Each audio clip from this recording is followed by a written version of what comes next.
किसी ने बड़े कमाल की बात कही है कि कर्म एक ऐसा रेस्टोरेंट है जहां आप जो ऑर्डर करते हैं वो नहीं मिलता, जो आपने पहले से पकाया हुआ है अपने जीवन में वो आपको मिलता है। नमस्कार, मेरा नाम है अभिषेक यादव और आज कहानी एक महिला की जो बहुत ही संघर्ष कर रही है अपने जीवन में और बहुत सी परेशानियों से जूझ रही है, लेकिन फिर भी वो अपने चेहरे पर मुस्कान बनाए हुए रहती है और हमेशा लोगों की मदद करना चाहती है।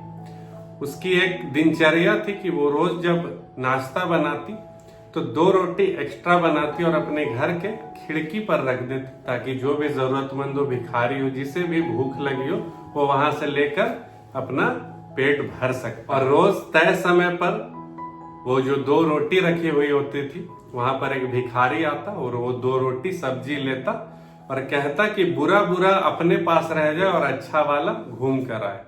उस औरत को लगता कि ये भिखारी तो मेरे पास से खाना भी ले जाता है और मुझे ताना भी देता है, मेरे बारे में क्या कहता है कि बुरा बुरा मेरे पास रह जाए। ऐसे ही तो इतना संघर्ष है जीवन में और ये कहता है कि बुरा बुरा मेरे पास रह जाए।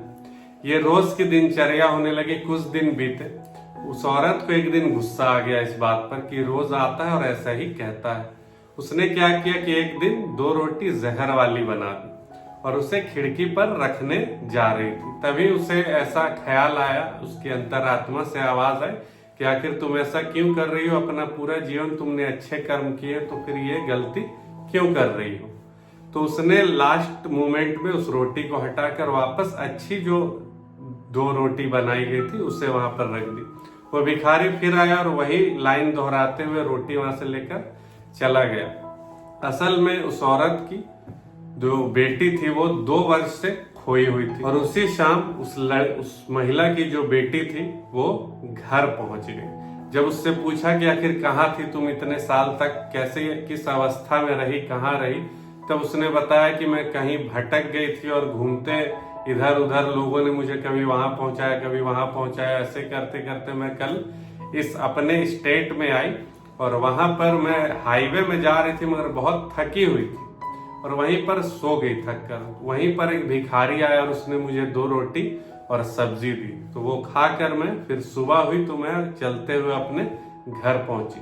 उस औरत को लगा कि क्या ये वही भिखारी है, उसने उसका हुलिया पूछा तो उस लड़की ने बताया कि हुलिया तो जैसा भिखारियों का रहता है वैसा ही था, मगर उसने एक लाइन दोहराई कि बुरा बुरा अपने पास रह जाए और अच्छा वाला घूम कर आए। तब उसने भगवान का धन्यवाद किया और जो जहर वाली रोटी उस भिखारी को देना चाहती थी गलती से वो उस बेटी को मिल जाती, लेकिन ऐसा हुआ नहीं क्योंकि उसने सोचा कि मैं अच्छे कर्म करूं।